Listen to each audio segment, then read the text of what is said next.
Chapter 42. Identify. The skeleton stood up uncertainly, swaying slightly as if it were trying to get its balance. Then suddenly, like a ghastly puppet, it lurched forward and headed straight for Marcia. Marcia was pale but composed. Slowly she backed away from the skeleton, thinking fast. Arthur watched the shadow follow Marcia, and he didn't like what he saw one bit. The shadow was no longer the hunched and formless creature that Arthur had watched follow Marcia around her rooms for the past year. It was now an almost solid being. It stood up straight and tall, its dim yellow eyes shining with excitement as it hovered by Marcia's shoulder, waiting. "Alice Crackle!" gasped Arthur. The shadow looked up at the mention of its name. "Are you trying to be funny, Arthur?" snapped Marcia. "Your shadow, Marcia. It's Alice Crackle." "Right now, Arthur, I don't care who that shadow is." Marcia stepped back over a shredded cushion. Her movement was mirrored by the advancing skeleton, which made an unpleasant clicking noise with each step toward her. Marcia took another step back. The skeleton took another step forward. "For heaven's sake, Arthur, this is serious," said Marcia. There was an undercurrent of panic in her voice. "I know," said Arthur quietly. "There is only one way out of this." Marcia stepped back again. The skeleton stepped forward. "You have to identify," said Arthur, floating a few feet off the floor and keeping pace with Marcia. "Arthur, I can't. I don't know who it is." But Jenna knew who it was.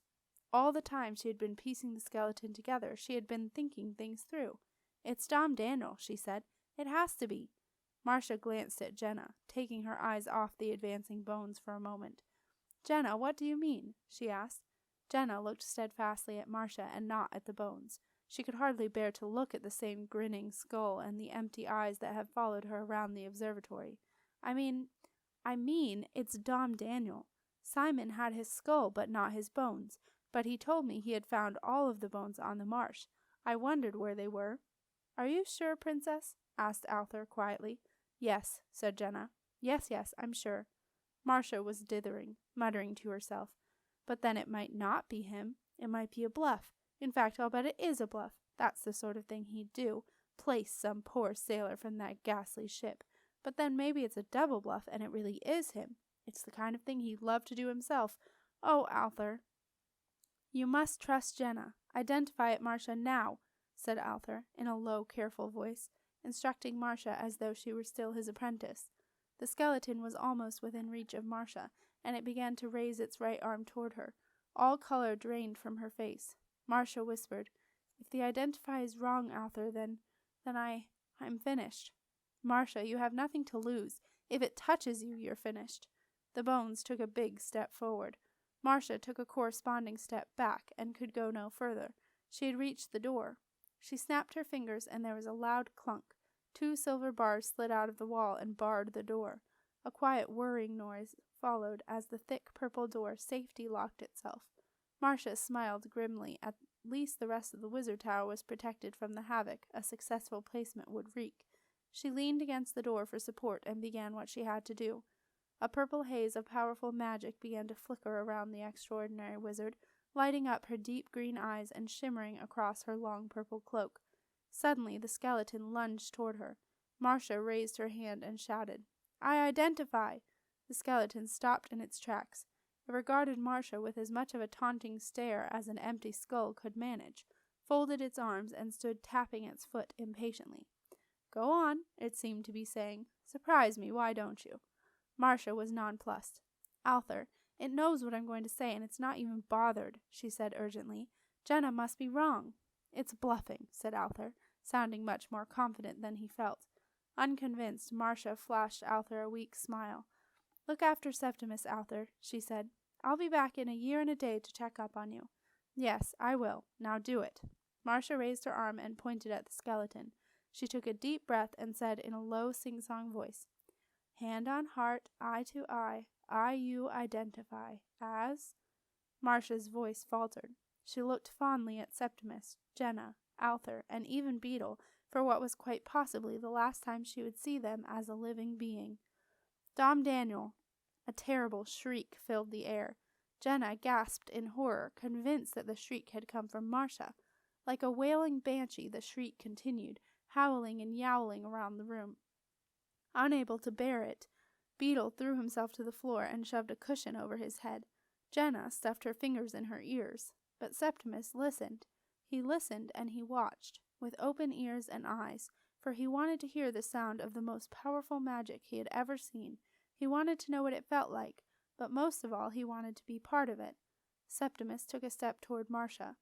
Wrapping her magical purple cloak tightly around her for protection, Marcia was pressed back against the unyielding door. In front of her was the skeleton, its arms outstretched, reaching to seize the Aku amulet from Marcia's neck. Septimus watched the purple haze around Marcia grow darker and deeper, and the shapes of Marcia and the skeleton grow dim within it. Arthur shook his head, worried by the continuing shriek. Something was wrong. The Identify was not working as it should. Septimus reached the edge of the purple haze. "No!" shouted Arthur, trying to make himself heard above the terrible shriek. "Keep back, Septimus! This is dangerous magic!" Septimus ignored him. The shriek rose to an unbearable pitch, and Septimus walked into the magic. He entered a thick silence where everything was slow and still, and he knew that Marcia had seen him. Her lips moved, but no sound came, and she raised her hand as if to stop him from coming any nearer. Septimus stood inside the magic, trying to understand what was happening. Now he could see the unmistakable shape of Dom Daniel appearing around the bones. He recognized the necromancer's short, cylindrical hat, his straggly hair, and his long black cloak, and his fat hands still reaching for the amulet. Marcia had got the Identify right, so why wasn't it working? And then he realized why. Marcia was outnumbered. Septimus now saw what Arthur had seen. The shadow was no longer just an indistinct form, but a wild-looking young man with yellow eyes, his teeth barred in a rictus smile.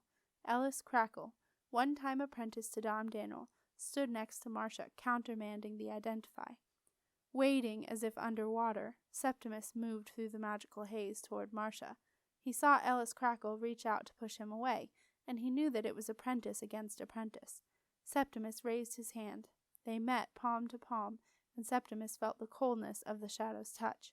He looked Ellis Crackle in the eye, and Ellis Crackle returned his gaze, yellow to green. Septimus concentrated hard, and slowly but surely he transfixed the hapless Ellis Crackle. Suddenly, Arthur, Jenna, and Beetle saw Ellis Crackle shoot out from the swirling purple mist in a wraith of black smoke. The shadow spun and tumbled around the room, desperately searching for a way out. There was nothing Arthur wanted to see more than the shadow leaving Marcia, and so he did something he did not often do. He caused a thing to happen. A rush of air blew open the biggest window in the room, and the shadow of Ellis Crackle flew out and vaporized in the clear summer air. The brightness of the light surprised Jenna after the darkness inside the room, and it took her a few moments to notice that silhouetted against the sun, there was someone human outside the window, balancing precariously on a surprisingly large wooden platform that stuck out from the windowsill was Simon Heap. Arthur caused the window to slam shut, but Simon pushed it open and leaped into the room. Jenna shrank back, and Beetle, who had just emerged from underneath his cushion, put a protective arm around her. But this time it was not Jenna who Simon was interested in. It was the skeleton. With the departure of Ellis Crackle, the haze of magic was clearing, revealing 3 figures, one of which, arms still outstretched toward Marcia's throat, was disintegrating fast. Simon ran toward the decomposing form. "I'm here, master," he shouted. "Your new apprentice is here." So eager was Simon to claim his place as Dom Daniel's apprentice, that at first he did not stop to consider that Marcia was still alive, which meant something had gone badly wrong with the placement. But as he reached the last magical strands of purple, Simon stopped, an expression of dismay dawning on his face. Dom Daniel did not look good.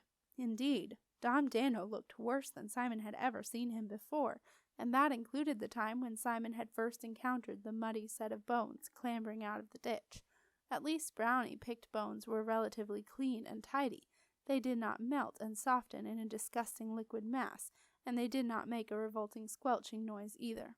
Your new apprentice is here, master," Simon stammered, suddenly aware of Marcia and Septimus right there in front of him.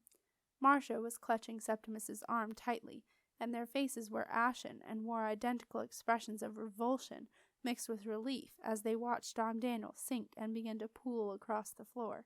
The Identify was finally working. Simon began to understand that all was not well. A low, unearthly laugh filled the room.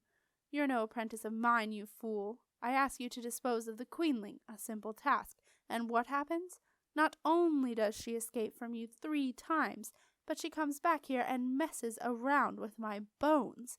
Puts me together on the carpet like some child's jigsaw puzzle, in fact, and it is all your fault, you wretched Heap. Not that you were ever going to be my apprentice. You are nothing more than a delivery boy. My apprentice has been here all the time, shadowing. Dom Daniel's voice faded away. A foul black mess spread out and collected around Simon's boots. "You double-crossing fiend!" Simon yelled. "After all I've done for you and your revolting bones, you promised me!" Like a child kicking through a pile of fallen leaves, Simon kicked his way through the pool of sludge that was all that remained of Dom Daniel, spraying it across the room. "Don't do that!" shouted Marcia. "Get out, Simon, or do I have to make you go?" Simon backed away. "Don't worry, I'm going. I wouldn't want to stay here with all these impostors." He broke off and stared angrily at Septimus. "But you will not get rid of me that easily. I was promised the apprenticeship, and I will have it. I will." Simon ran to the window, pulled it open, and scrambled onto the broad ledge outside. He stood for a moment, gathering his courage. Then he threw himself off, scarcely caring whether the flight charm would work. All his plans were gone, destroyed. But as Simon fell through the air, the flight charm kicked in, and as he soared unsteadily over the Wizard Tower courtyard, to the amazement of a group of ordinary wizards returning from a shopping trip, he knew that there was only one thing left for him: revenge. Back in Marcia's room, the 2 thick silver bars slid back with a clunk and unbarred the huge purple door, while the quiet whirring of the lock unlocked it, and a faint tapping noise could be heard. "Excuse me," came the tentative voice of Catchpole on the other side of the door. Are you all right in there? Need any help?"